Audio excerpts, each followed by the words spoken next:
Hi, good morning, everyone. How you doing this Tuesday? It's good weather in Hiroshima. How about where you are, David? How's the Yeah, it's weather? beautiful. I'm wearing layers as well now. It's been a Yeah. relentless kind of really hot, humid summer as well, so it's really welcome. And you're in a beautiful room. I love your room. Is that your house? Yeah, so this is an interesting story. Basically, we moved here. We've been here in Shibushi, Kyushu since March, but we were in a little apartment for the first month while we still kind of figured out what we're doing. And then we found this place in a little forested area. And yeah, basically, no one had been in it for a year. And so we kind of had a look at it with the owner, and we said, "Yeah, we'll take it. How much is it a month?" He goes, "Oh, no, I wouldn't charge you. I'm just happy to have someone looking after it," because he was coming up every single day, opening all the doors and letting air in and everything. So it's a bit of a hassle for him. Wow. So he's happy to have a family in here, and we're like, "Oh, yeah, that seals the deal then." Wow, that's awesome. And it Yeah, looks like a beautiful scroll right behind you, too. yeah. There was all this other stuff in there as well, but we kind of we took a lot of it down. So it was kind of, you've got beautiful stuff like this, and then you've got some like Mickey Mouse jigsaw puzzle that's kind of behind lamination, and I'm like, Yeah. yeah, I'll Yeah. take the Mickey Mouse We down. we've done a few videos in the series so far on renovating the Akiya. It's a really Mm. popular theme. Of course, a lot of people right now are looking to Akiya to renovate and kind of move out of the cities. So yeah, it's great. Walking around here, like you see so many, and we're one of the rare families that's basically moving from the city into the country.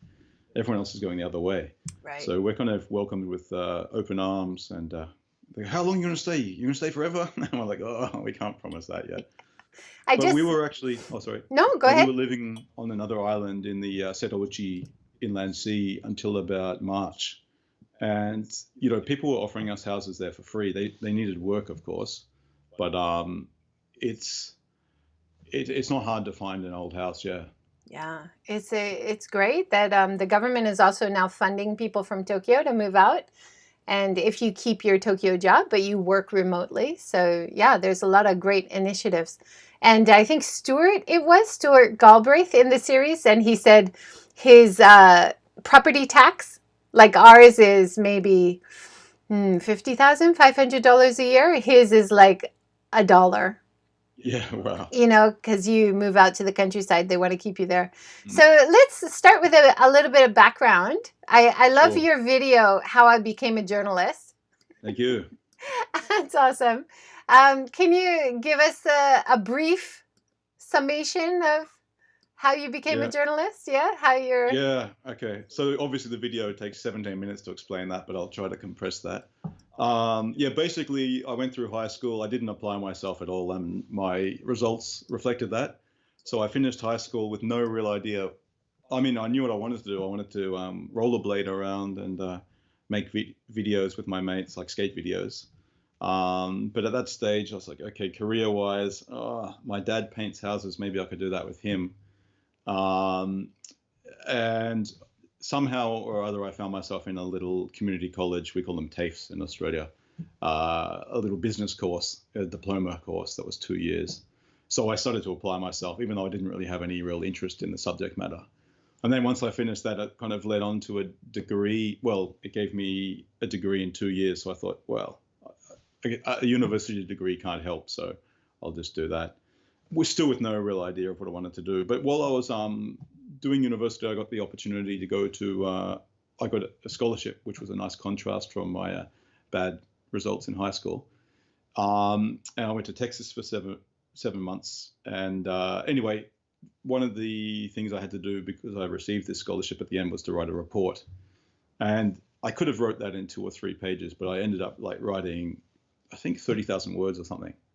And so I started getting interested in travelogues and things like that. Then I moved to a little country in the South Pacific, Vanuatu. I kind of wrote a huge essay at the end of that as well. Came back to Japan and I set up a website and started, yeah, basically just journaling all my adventures and I really liked travel writing at that stage, but I wasn't even thinking of it as a job. But one day I just thought, I'm teaching English here in Tokyo, but every night I come home and I'm working on this site, and I wish I could get paid to do this website. And I said, actually, that's kind of like being a journalist. So once I had that in my mind, I was like, okay, that's it. I'm going to be a journalist. But it was still another 7 years until I get my first paycheck as a journalist. And I'd been pretty upset with my course because I thought I didn't really pick up that many skills. Maybe I sharpened my analytical skills a little bit and my research skills, but other than that, I didn't really feel I had any concrete skills that I'd gained as a result of taking that degree. So I decided I'm not going to make the same mistake twice. And instead, I'm going to, basically just design my own course. So I went onto the university pages and looked at the bibliographies, reading lists and things like that, and started ordering all those books online, started reading them. I started reaching out to journalists, offering to do whatever for them. And anyway, I also started making my own little videos. And I made a couple of documentaries, lots of silly little videos. But I decided I couldn't really get a job in Japan, so I decided to go back to my homeland of Australia. It still didn't really help, so I decided to go back and study for a year, and I found a really practical 1-year course at a private journalism school. And it was basically set up by a guy who had been disillusioned by the university system. He'd been the dean of journalism at his university, and he ended up leaving and creating his own school. And yeah, I'm actually working there now as well, which is really nice. But that's the kind of short version. Yeah, you're listening to your story about your career path and everything. It reminded me so much of a lot of changes that a lot of working women in Japan go through, actually. Having to find a career that works with your passion, that works with your family. But it was interesting how you were teaching English, of course, just to cover costs. But when you went back to Australia and did your journalism course, and then you still couldn't find work in journalism, even though you had quite good responses from teachers and everything while you were doing the course. But once you finished, you had bumped up to a level where you were too qualified to be hired as a trainee. And then you started doing work in radio with Japan Radio or something? Yeah, so in Australia, they've got a local radio station, and it's called 4EB, and basically they have slots for all different languages. And so, we have a diverse range of people living in Australia, and so all these communities. I think it's maybe in the 80s, 90s, it was a lot more of a community hub, but because now people can get their stuff via cable TV or online and stuff, it's but before it was really a lifeline to their community and really held these communities together. So my wife actually was doing a lot of stuff with the radio station, so I also got my paneling certificate and everything, and went and helped on there a few times as well. Yeah, so that was fun. It looked like your wife was also writing for a Japan newspaper, like a Japanese newspaper in Australia. Yeah, so she's interesting because she started off as a nurse. Basically, her father told her when she was in high school, look, I would like you to go and get a nursing degree or something like that. So you've always got something to fall back on. I don't have to worry about you. And then after that, do what you want. I won't kind of put my finger in anymore. So she did that, and she did a little bit of nursing. And then she found out about this opportunity with Yomiuri newspaper, which is the biggest daily newspaper in Japan, I believe. And basically, it was the opportunity to get a team of people and walk from Washington, D.C. to San Francisco over half a year. And they'd do like 30 kilometers a day. And they'd also meet people along the way and journal experiences in this newspaper. So she was one of the ones chosen for that. And so because of that, she started to develop her writing skills and develop contacts and things like that as well. So, so she also did a lot of stuff like, in Japan, they have walking magazines. I don't think I've ever seen any in Australia. But so she would go on different walks and then write about the experience and stuff like that. And so when we went back to Australia, she got in touch with the street press there, the Japanese street press for people on working holidays or whatever. And it was pretty good because we didn't have any kids at that stage. So they said, hey, would you like to travel around Australia? We've got all these tours. You won't get paid that much, but you don't have to pay for these tours. And so we said, this is a great opportunity. So she's seen more of my country than I have. Wow, awesome. Yeah. Well, I'd love to have her in this series and talk about her perspective sometime. Encourage her to do so. Yeah, that'd be awesome. Yeah. Speaking of walking, I love watching your video going around the Yamanote line. Oh, yeah. that was a big walk.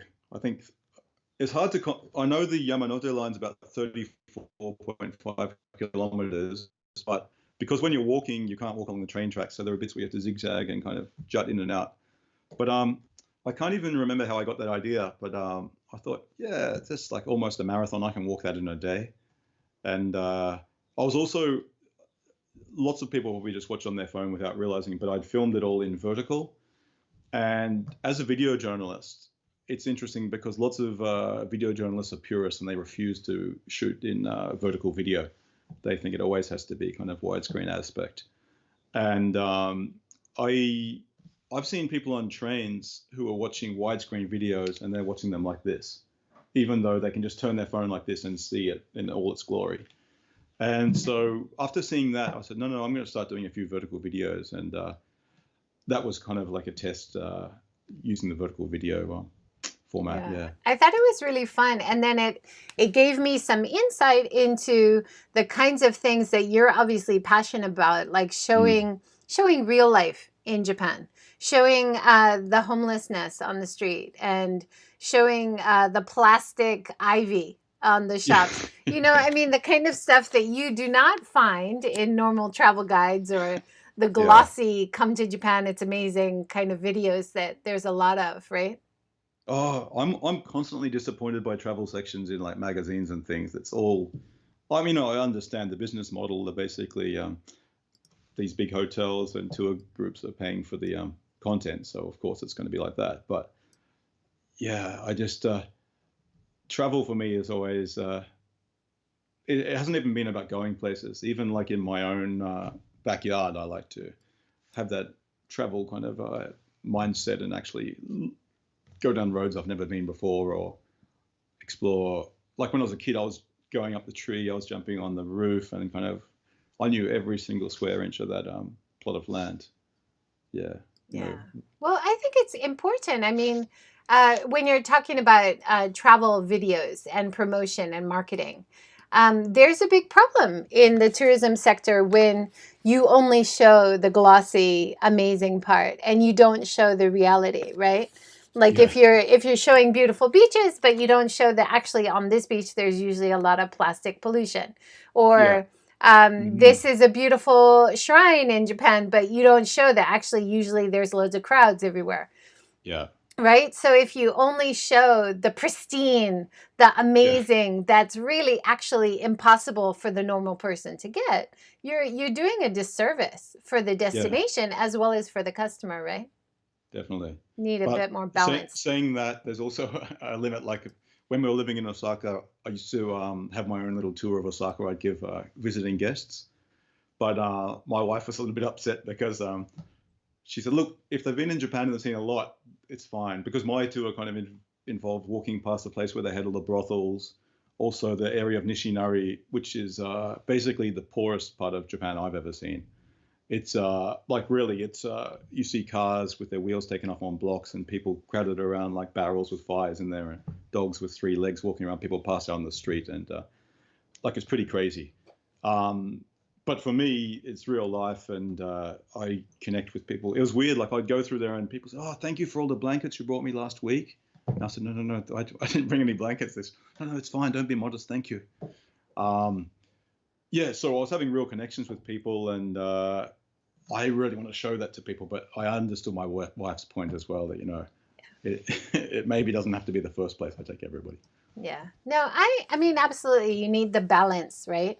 That's when doing sustainable tourism consulting, that's what I'm always struggling with too, right?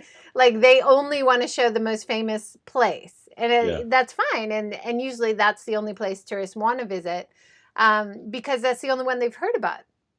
But if you make sure that when you go to the busiest place, you don't go at peak time and you go to a lot of other places that you think they would enjoy, that you're proud of for your destination. It's a real balancing act. Let's talk about some of your videos where you're really showing the local perspective, and it's a really valuable documentary on the situation. And I think it's like people say documentaries are a time capsule. Let's start with your Tohoku video. I thought that was a Oh really yeah, powerful story. yeah. So I eventually did get a job in journalism, and that was at a little news, basically on the furthest east part of Australia. So between just kind of 1,000 kilometers so north of Sydney, and it was a daily newspaper. And basically every editorial meeting every morning, the editor would say, "Okay, who's got the front page?"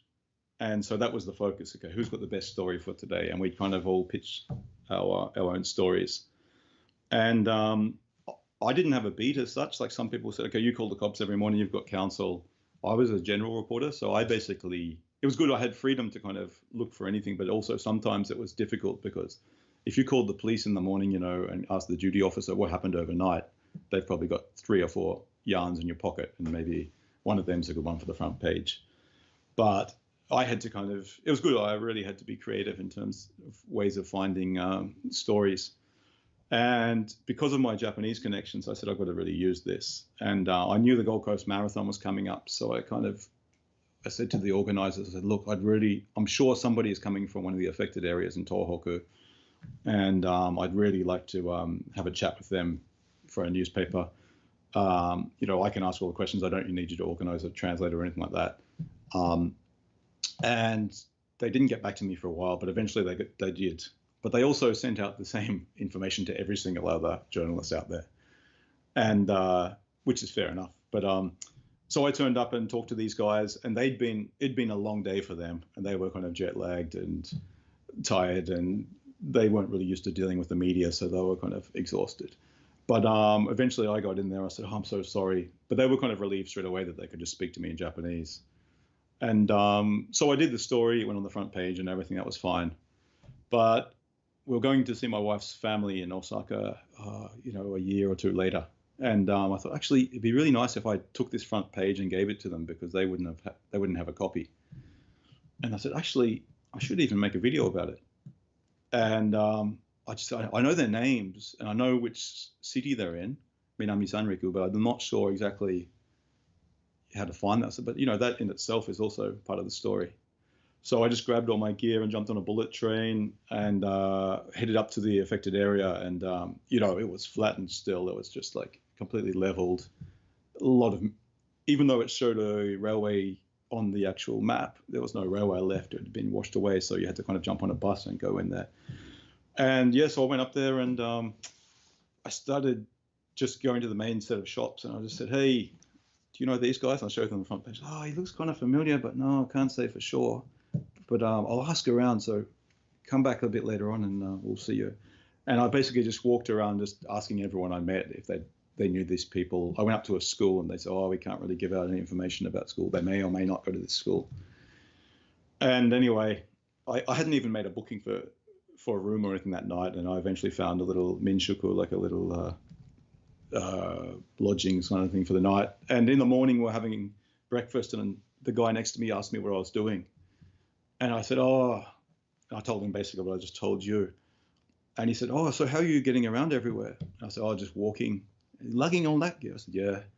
And he said, well, I've got a hire car. He was from Kyushu and he was on holidays. And he said, would it be okay if I came along with you? And I was like, yeah, absolutely. And I mean, he really helped me not only by having wheels, but also just having a Japanese person with me. I think there's a bit of a fear factor when I just turn up and I'm asking all these questions, but having someone who understands my backstory a little bit to be able to kind of iron out my weird Japanese and everything and explain really helps. So we found the family and they took us back to their home. They were living in temporary housing.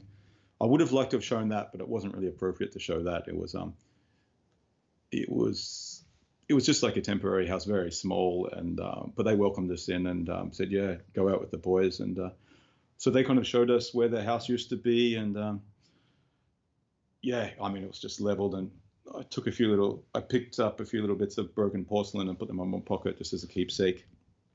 But they were incredible, these guys. They showed me the mountain tracks where they were running and everything.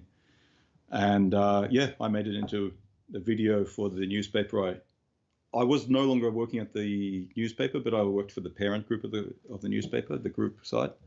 And so I asked them if they wanted a feature story. They were happy to have that in their weekend paper. So yeah, I did a video and a feature story It's based on that. it's a really incredible short film that you've done, and the one of the most powerful things was getting the kids when you went with them to where their house used to be, and one of them was talking about how he and his grandmother escaped and how he actually saw the wave coming, and then him and his grandmother ran to the nearby forest and Wow. survived. It's just incredible. So really powerful short film. Thank you so much for doing that. Have you been back in touch with the kids since any recently? That was 3 years after, I No. believe. Yeah. Yeah, I haven't been in touch with them again. No. Because It's it all it's seems due. quite depressed, of course, still, Mm, and their future like prospects were a bit bleak, right? But mm, I hope, yeah. it might be an interesting follow-up if you can Oh, find them definitely. again. Yeah. Yeah, definitely. Actually, I was planning to go up there again. I don't know if you saw my brother and I rode around Mount Fuji on mamachari bikes. That was So excellent. we it's very rare that we're both in Japan at the same time. But we wanted to do something while we're together, and so I suggested going up there and riding mamacharis up there. But he said, "Oh, you've already done that. Let's do something new that we haven't done." So yeah, we kind of almost had a chance to do it, but it's definitely something I want to do again. But I'm Yeah. kind of at the other end of the country at the moment, so Yeah, it's yeah. No, you're really far away. mm, Let's talk about your Ranma project because yeah, I think documenting these artisans that it's part of heritage, but this is a dying type of business that we might not see for much longer. It's really a great project. Can you introduce it to us? yeah. So like I'm actually in my room now. This is kind of like the flagship room for the house. So originally, this is where guests would kind of be served tea and everything. So I'm not sure if you can see the pillar over there, but it's got a nice on the edge of the screen Oh now. yeah, yeah, Yeah. yep. And it's got like an alcove there where they kind of display art. And on the opposite side, you can't see it, but they above the sliding doors, they have some hand carved wooden paddles, and they're all kind of like a standard size. And so when I moved to Ogijima last year in the Seto-Inland Sea, I noticed lots of these houses had these kind of carved panels, and I said, oh, I've seen them before, but I haven't really paid any attention to them. And so I started paying more attention to them. I said, there's a lot of detail. Like, I said, based on the age of this house, like someone's definitely hand carved this. I'm thinking, like, how do you even do that? And with me, when I have this is generally the genesis for a lot of my projects. I just have this kind of curiosity, and then I say, okay, well, who do I ask?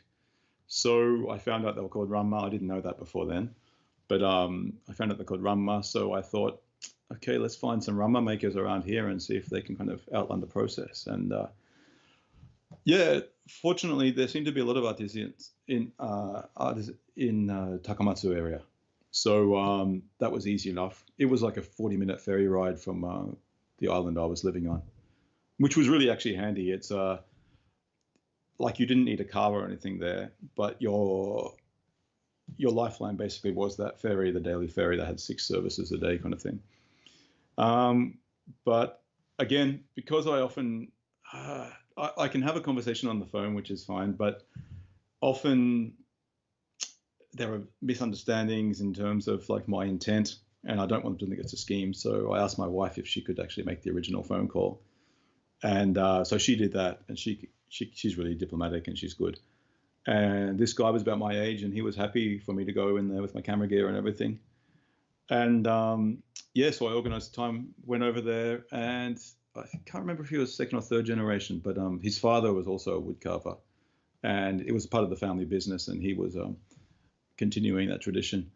And this is kind of like a bit of a theme in my work because a lot of people are doing this. Like the first documentary I ever made was about a bamboo carver in Tokyo, and he's third generation, and he's got his son doing it. But that's very rare. There are so many places in Japan where they've got these artists with incredible talents, but they don't have anyone to pass these skills on to. So it's always, I think, it's a difficult career as well because you can sometimes get paid really well for a certain job, but otherwise, it's often there's not as much demand as there used to be. Yeah. So, but he, I mean, when I was there, he wasn't actually doing Ranma. He does all kinds of wood carving. So lots of temples and shrines and things will actually say, "Oh, we need this piece of wood carved like there's something really specific," and so he's able to do that. But yeah, he's continuing on, and he's got incredible skills. I really enjoyed doing that. So I'm trying to do more of them. It's a bit difficult at the moment because I've got a 2 month old baby, and also with COVID as well, it's kind of lots of places aren't open and don't really want to get too close to people. So Yeah. Well, yeah, but I'm very we keen. had a comment from Tina, who's actually in Australia now, but Oh, okay. she brings groups over to cycle the Shimanami, so she's been in the Oh, nice. series. She says, "Can't wait to watch these videos because I have tried everywhere to find out more about Ranma. Just found it." So Oh, wow. she's really Okay, happy to find your video. that's Awesome. great. Hi, Tina. So let's talk about the bamboo film that you made because that was one of your first big documentaries, right? Yeah, yeah. So I'd been making, like when I first started making videos, I was putting them onto DVDs and they ended up being like 30 minutes each. And it was almost like a variety show, but it was lots of me just being an idiot, like I had some time lapses and I had little bits and pieces, but often I was just being an idiot in the street, dancing and jumping over things. And my dad said to me, "Yeah, you can continue making these silly DVDs if you want, but why don't you try making something, serious?" And he said, "Remember you were learning bamboo weaving from that guy in Tokyo? Like, why don't you make a documentary on him? He's amazing." And I thought, yeah, I was living in Osaka and he was up in Tokyo, but I thought, yeah, that's a great idea. So I talked to my wife and she said, "Yeah, jump up on the bullet train and Golden Week's coming up. Why don't you go then?" So that was settled. But this guy is absolutely incredible. Like he's won the Purple Ribbon Award from the Emperor and everything for his skills. He came down to Oita to study bamboo there, and Malcolm Gladwell talks about that 10,000 hours to kind of master your craft. Well, I don't know how many tens of thousands of hours he's got, but he's just incredible. So he does these incredibly intricate baskets, and often these will sell for the same price as the new car. A lot of work goes into them, and his standards are so high. He also, okay, so when you see the bamboo basket at the end, it's incredible to think that a human's done this, but it's even more incredible knowing what goes into that. Like he's basically starting with these big lengths of bamboo, and he kind of splits them up into small kind of pieces, uniform width, and yeah, it's like it's probably about 6 or 7 step process using very simple tools. But and I did this as well when I learnt, because whenever I talk, there's always so much backstory, and I'm always wondering how much do I include. But basically, I knew him because I'd originally wanted to learn about bamboo. I'd lived in a bamboo hut for 6 months in Vanuatu. And after that, I was just like, oh, it's such an incredibly versatile material. Like, I want to learn more about it. And here in Japan, they're doing such incredible things. So I just wrote all these addresses down from the phone book, and I actually just visited them and cold called them basically and said I wanted to learn. And I said I'd do whatever they want for me. I'll clean their workshops or whatever they want. And I eventually found this guy who would take me on, and I went in there for weekly lessons. And he didn't want me to clean up his workshop. That was a task that he kind of looked after, but he said I could teach him English. So after these bamboo lessons, I would teach him English, sorry. Yeah, so anyway, I probably spent 2 or 3 days there filming, and I interviewed him, and I just had a very simple consumer grade camera. And yeah, like I didn't even have a wide lens or anything, so it was very cramped. And even for the interview, I didn't have a proper lav mic or anything like that. But yeah, I got all this footage, and then I had to make the actual documentary, which ended up being about half an hour. But it's a tough process, and even to this day, I still struggle when I have that much footage, because you've got to be really brutal in what you keep. And yeah, it probably took me. It reminds me of when I talked to Fritz Schumann about making documentaries, and he spent 6 years doing research and video interviews with people in Okunoshima, which Yeah, we talked wow. about, and then he made a 30-minute film. And he's like, Wow. I have Yeah, so much more he can use, right? yeah, It must be hard yeah, absolutely. how do you choose? How do you choose what to put in, right? Yeah. Well, I don't know what other people do, but I'm now getting much better right from the start when I'm actually shooting of recognizing those key moments and think, this is good. That's actually a really good pivot point for this journalist. But at the start, I was just kind of shooting and hoping something would stick, which isn't the best process. But actually, I learned so much just by making that documentary. There was so much, and the pain that I kind of just went through because. Once I've actually got it on the timeline and I'm cutting, I know what I'm doing. That's so simple for me. It's almost mechanical. You just kind of, making those creative decisions, there's no way I can rush them. And wondering, how do I, I've got this section here, but how do I segue to this other section, which is kind of a bit of backstory or whatever, in a way that doesn't sound too cheesy or too jarring. Yeah.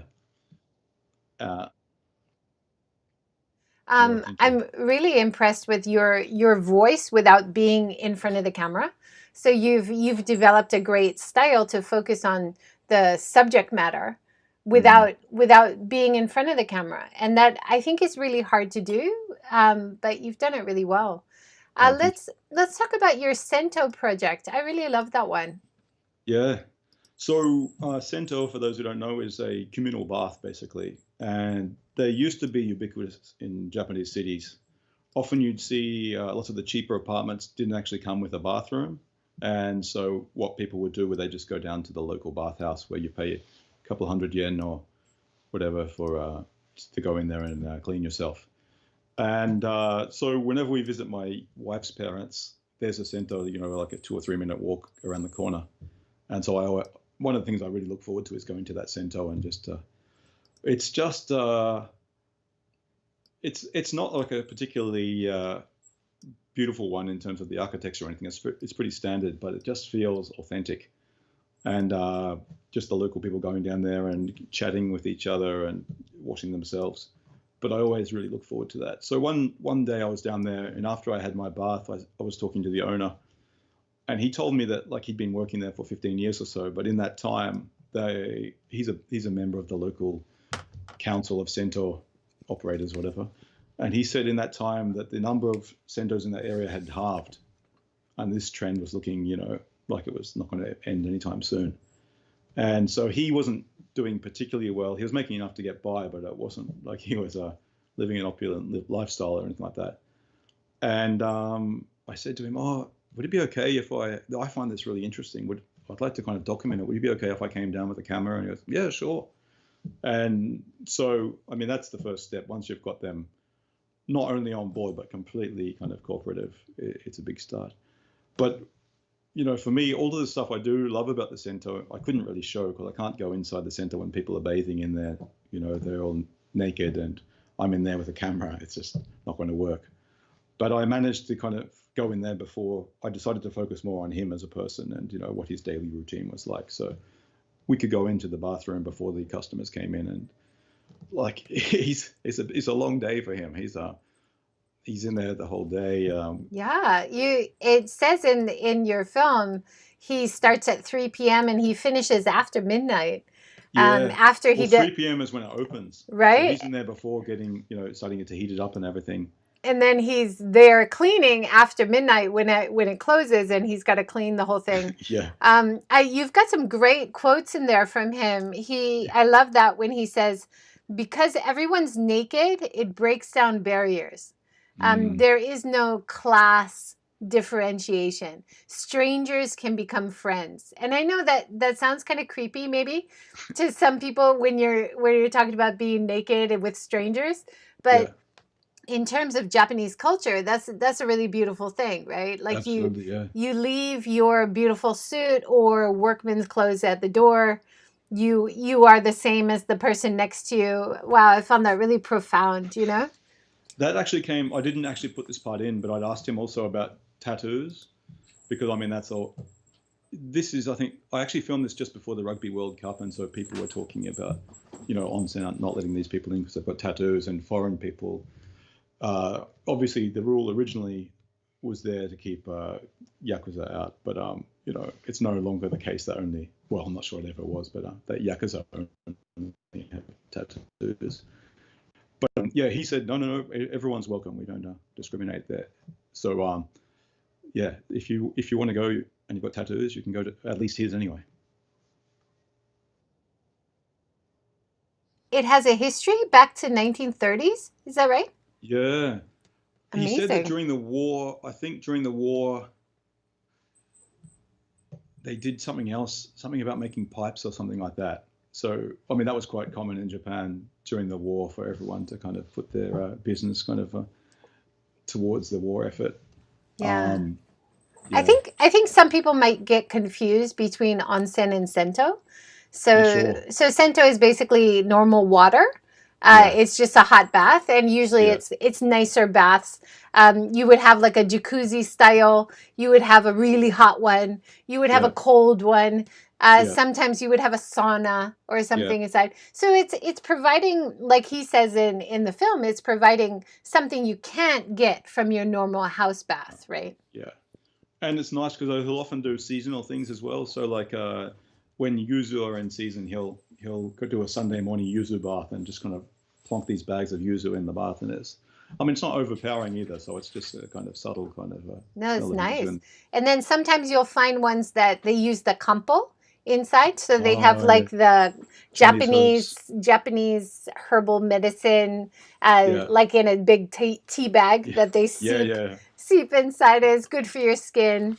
Or do you have many in your area?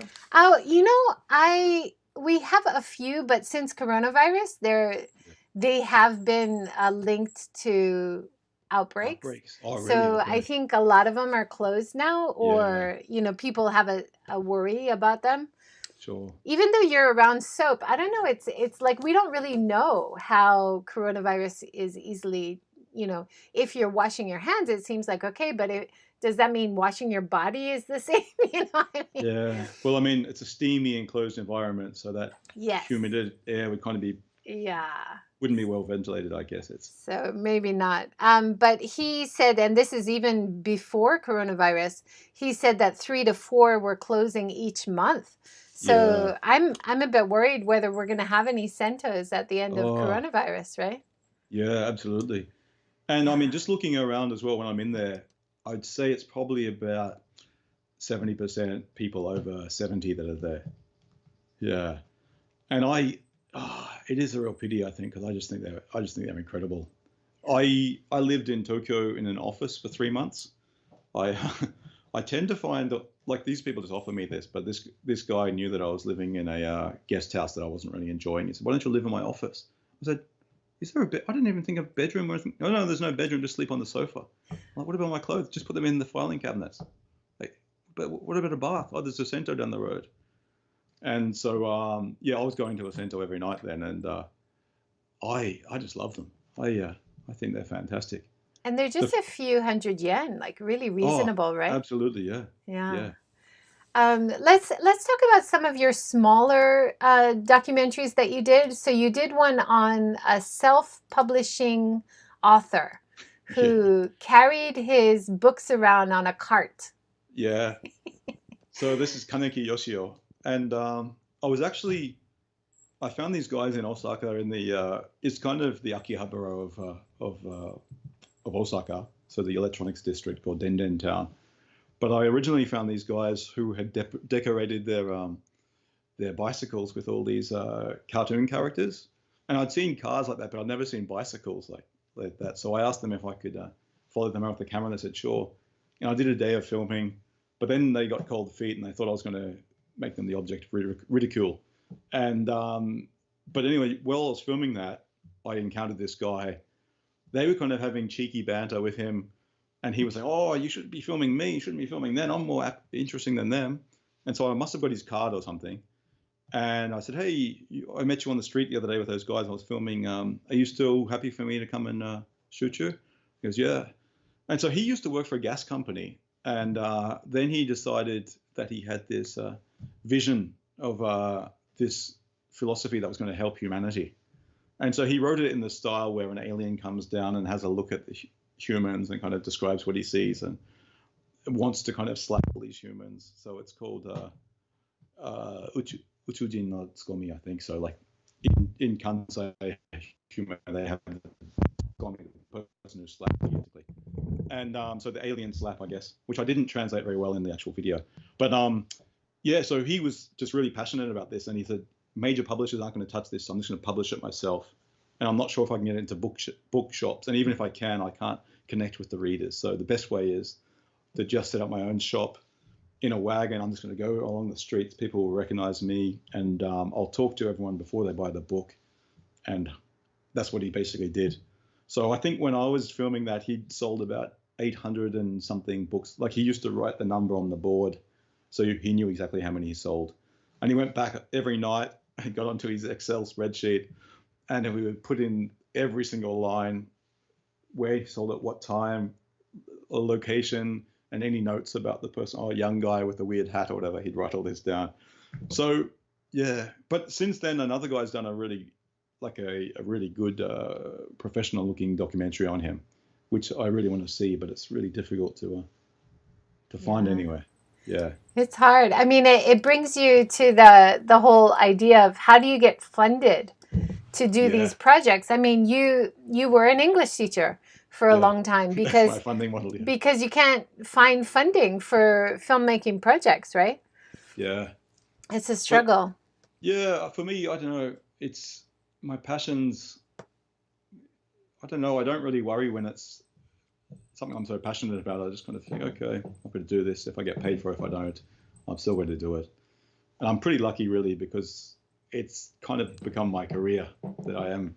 Well, I was when I was, I'm freelance now, but I was working at the Australian Broadcasting Corporation before this, making news videos every day. And you almost develop a muscle memory as well when you're making them every day. And but still, I like to challenge myself. And a bit of background that people don't maybe not realize is I quit this dream job of mine a year and a half ago, to set off on this world trip with my family. And the basic idea was to spend about 3 months in each location, slow travel, and then move on to the next. So we had enough time to connect with local people and learn a bit about the culture and everything. But that got interrupted by COVID, but also the pregnancy, my wife's pregnancy of the baby you maybe heard earlier. So I decided to go freelance while we're traveling. But anyway, we're kind of in Kyushu at the moment. Not a bad place to be marooned. Mm-hmm. Yeah. How do you like Kyushu compared to the other places you've lived before? Yeah, so I loved living on the island. It was great. It was I used to do a daily walk around the island, and it was. Were you on Naoshima?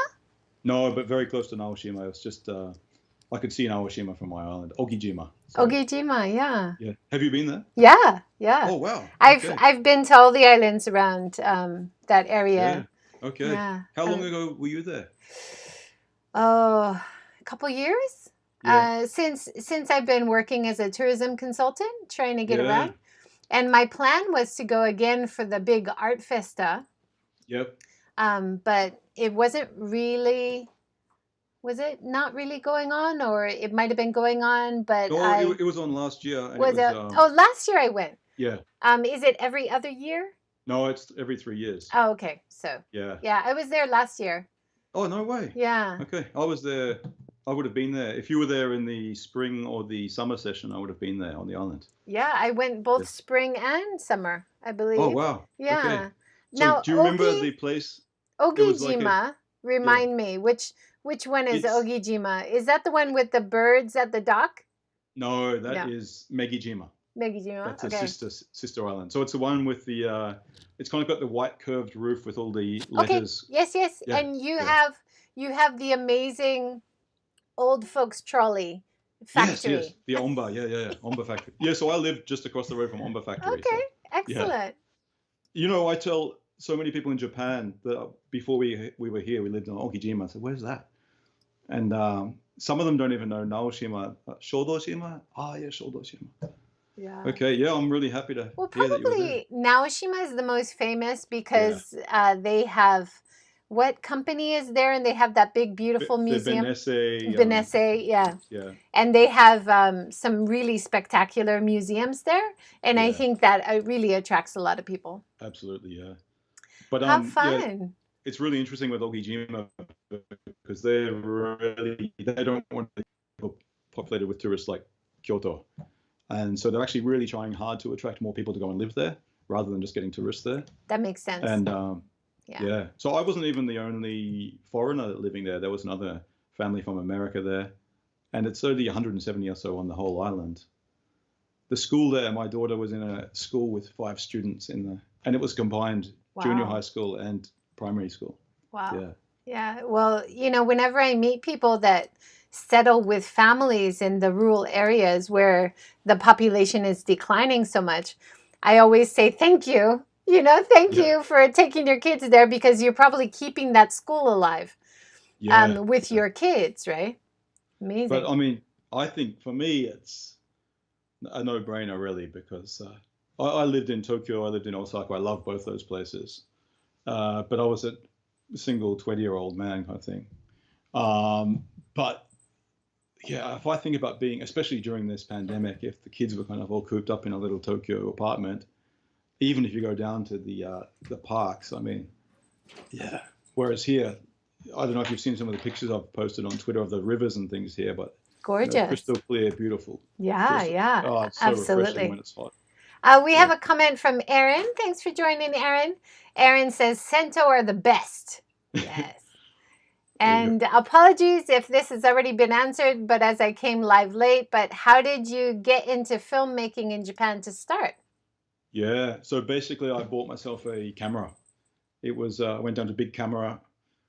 It's kind of like the big chain store in Japan where you can buy lots of cameras. And I actually had a friend who was a news cameraman, and I asked him. I said, "Look, if I'm going to spend,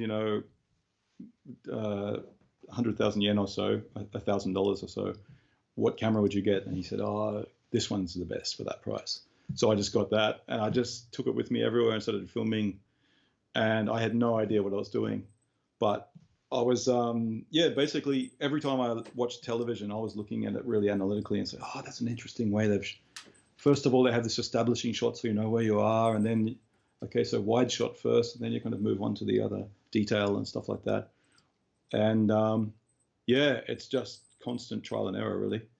So lots of the people I worked with had all been to sometimes film school, or they'd done a lot of broadcast journalism at university. But yeah, I was largely self-taught. But we also used to make skate videos as well, which is really good training if you want to get into journalism, because you're following people around. There's no direction. You don't know what they're going to do. You're following your mate. And then suddenly, I don't know, some member of the public starts yelling at you. So you kind of pan over and kind of film that as well. And yeah, you're just kind of used to being responsive.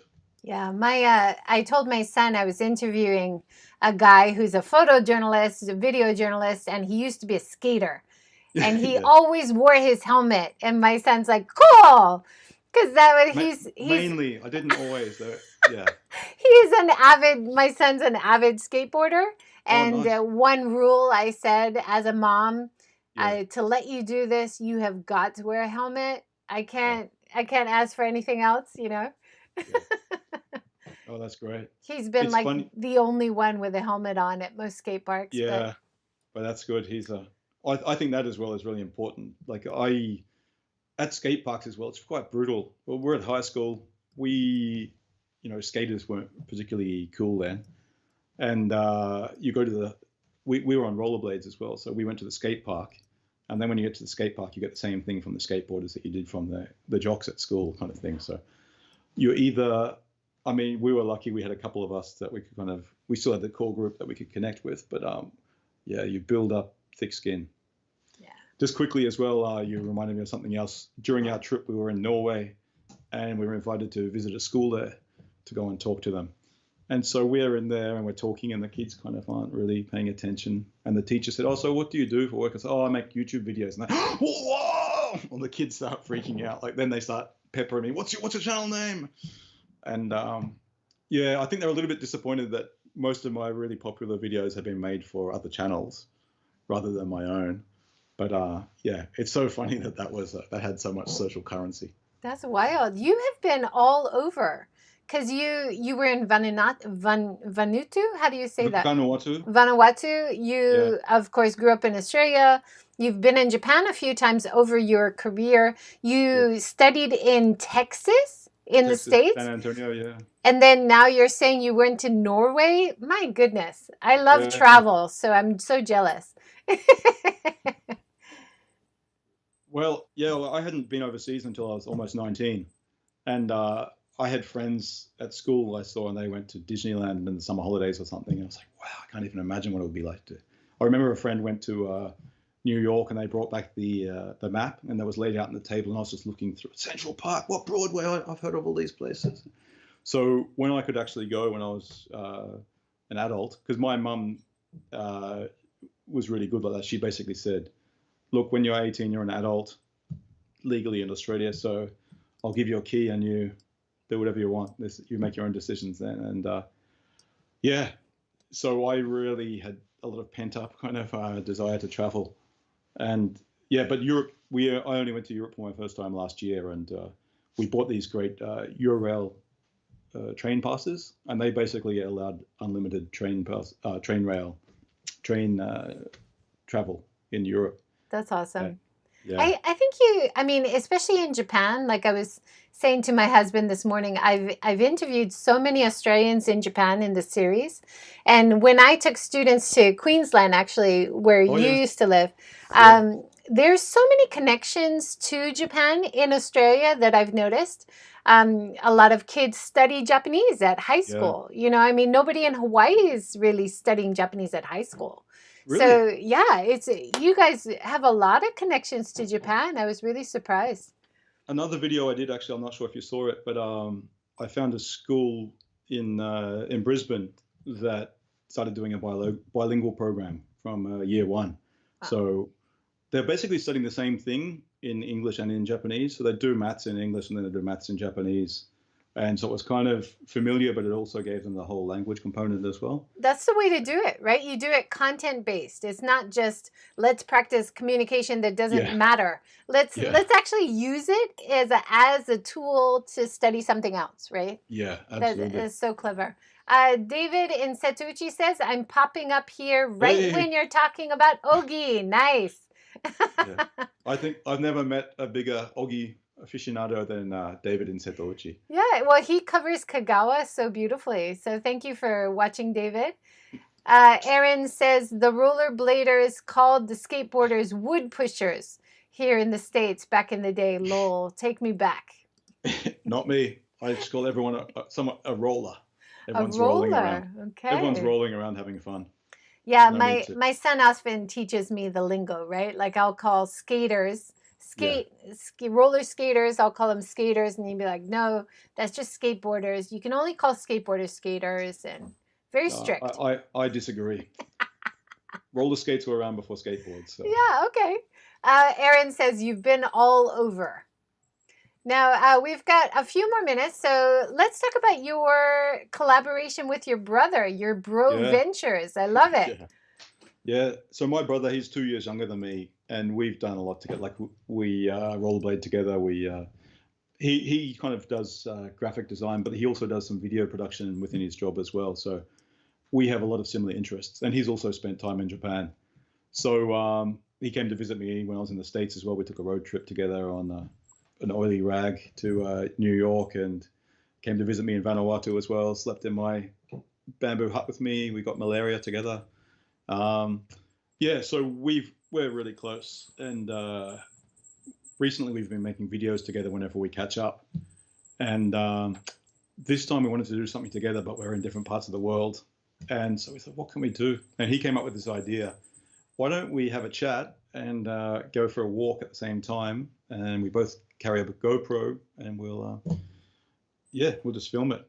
And I said, okay, if you're willing to edit it, I'll do that.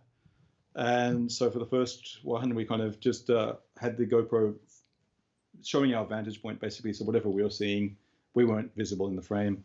We just kind of walk around. And we just have a chat about a certain topic. But then we started turning the cameras back towards ourselves, and we've started inviting guests on the show as well, which obviously you know all about. And it's a real struggle because, you know, we're asking someone, would you like to go on our show? Oh, yeah, I can probably squeeze in a half an hour. I said, oh, I probably need an hour. Do you have a GoPro? Oh, no. And so getting someone with a GoPro or getting someone to lend it to them and then getting them to send the files to us and everything, it's sometimes complicated. But yes, it's been a lot of fun. Yeah, It's kind of most of my videos I've been making. I listened to a few, and of course, you have interviewed Paprika Girl, who has been in this series a few times about Japanese culture. And I learned stuff from your interview with her about her experience making films, because I've never talked to her about that. So that was really cool. Yeah, well, she was, I mean, if I knew now what I knew back, sorry, if I knew back then what I knew now, like I would have done 2 separate episodes about the film and then about her relationship with her adoptive grandmother, because they were both so interesting. And yeah, it's for sure.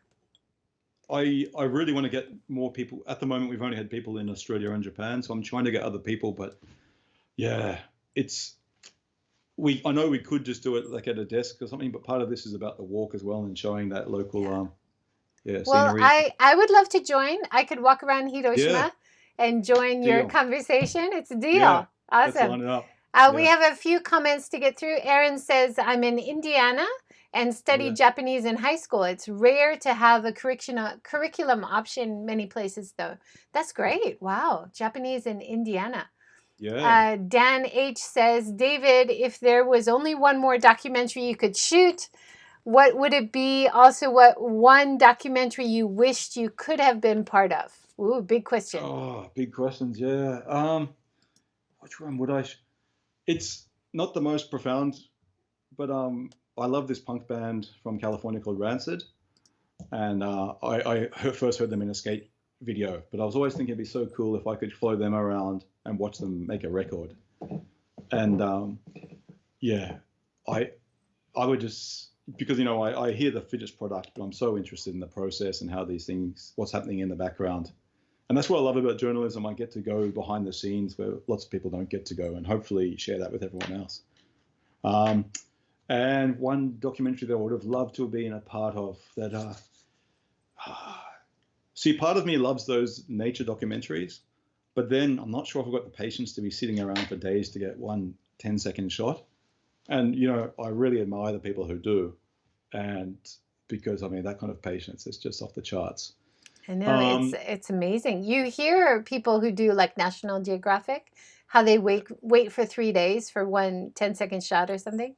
Yeah, but I think exactly, yeah. And I mean, the ratio of what they use versus what they shoot is just also incredible. But if I had to choose one, I guess I'd say something, and it's not really the most interesting answer, but I'd like to make the kind of documentary that would inspire somebody else who goes on to make a documentary that inspires others to do the same and keeps that kind of heritage alive. That's awesome. Great answer. Aaron also says, oh, wow, please tell me about the malaria experience. It must have been tough. Malaria was tough, yeah. That's another thing that I never expected to get. I thought it was things that, you know, that only happens in National Geographic magazines. But yeah, I mean, in Vanuatu, it's the tropics, so it's there. And for the first, I lived there, it was kind of the Aussie equivalent of Peace Corps, and I did that for a year. And the job itself wasn't particularly interesting, but living in this little bamboo hut in this tiny village was really, really good. And so I was really, really good for the first 6 or 7 months, but then I got a little bit too comfortable and started walking around at night without my shirt on and stuff like that, and not always sleeping under the mosquito net. And we'd done a three-day backpacking mountain bike trek around the main island of Efate. And there was a beautiful blue hole, which basically spring water was popping up and mixing with ocean water in this little inlet near the ocean. And it was so nice that we decided to camp there. And I think that was the night we slept in a tent with no mosquito net. My friend and my brother went back to Australia. And then just after Christmas, I started getting these really bad fevers. And it felt like a migraine, like someone was just pounding in my head. all of my joints were aching. My stomach was just, I was dry retching. Yeah, I can't think of anything that didn't hurt, or everything was being stressed. I couldn't even keep down a cup of water. I just vomited up. And the hospitals were all full, so I couldn't get in. My dad, he's a house painter, I said before, but he's also an acupuncturist. And that's kind of influenced me in some way. So whenever I have a cold, I never take anything. I just kind of, I'm thinking I'll get him to stick some needles in me or something and have lots of garlic and vitamin C or whatever. But so I just, I don't know, let it pass, which was a bad idea. But 3 days later, after losing like more than 15 kilograms and just feeling like a prune, I just went to the hospital and I said, yeah, you got malaria. And then I learned afterwards that my brother and my mate also had it. Wow. And it's not something that you then have immunity from, right? Like you could get it again. No. Yeah. Wow. And people there, though, like, I liked your reaction. You're like, whoa. But in Vanuatu, a mate came over and said, hey, let's go for a swim. I said, oh, I have a malaria. And he goes, yeah, me too. Let's go for a swim. It was like, it's like having a cold or something. It's a fact of life, right? Wow. Oh, yeah. Yeah. But apparently it gets easier every year and less intense. Dear. But I wouldn't wish that upon anyone. Yeah, no, for sure. Well, we've gone an hour, but I would love to know if you've got anything in the works right now. Any documentaries you're working on? One that I've kind of started shooting, but because of COVID, it's kind of been interrupted. There's a local tea farm. Apparently, this kind of area is the second biggest tea producing area of Japan, which I didn't know before I came here. And so, yeah, they're cutting. I didn't realize, like they've got tea bushes. I knew they cut the leaves and kind of dry them up or whatever, but they've got different cuts. So like they cut it back really fiercely, and then the first ones that come back are apparently a really nice tender tea, and that is a premium product. And they've got separate harvests for these different types of leaves that come. So I'd kind of like to explore that. Wow, awesome. So I've got the talent lined up and everything. It's just more of a time now. Fantastic. I should put you in touch with Cyrielle, who was in the series, because she is running a website business called Dokocha and trying to connect what she's doing in English and French to the Japanese tea travel experience. So. Oh, wow. Okay. Yeah, please do. That'd be awesome. And thank you so much for joining today. It was awesome. Deep diving into your career. How fun. Yeah. Best of luck. Best of luck with future projects. Thank you, everybody, for joining today, for your awesome questions and comments. And tomorrow we are back 5 p.m. talking to Alicia. She is the host of the talk show Non-Native Creative. So a talk show host to a talk show host. Looking forward to that. Should be fun. Thanks so much, David. Thank you. We'll see you next time on the Camera and Blowy Show. Yes, yes, yes. See you later. Have a good day, everyone. Bye.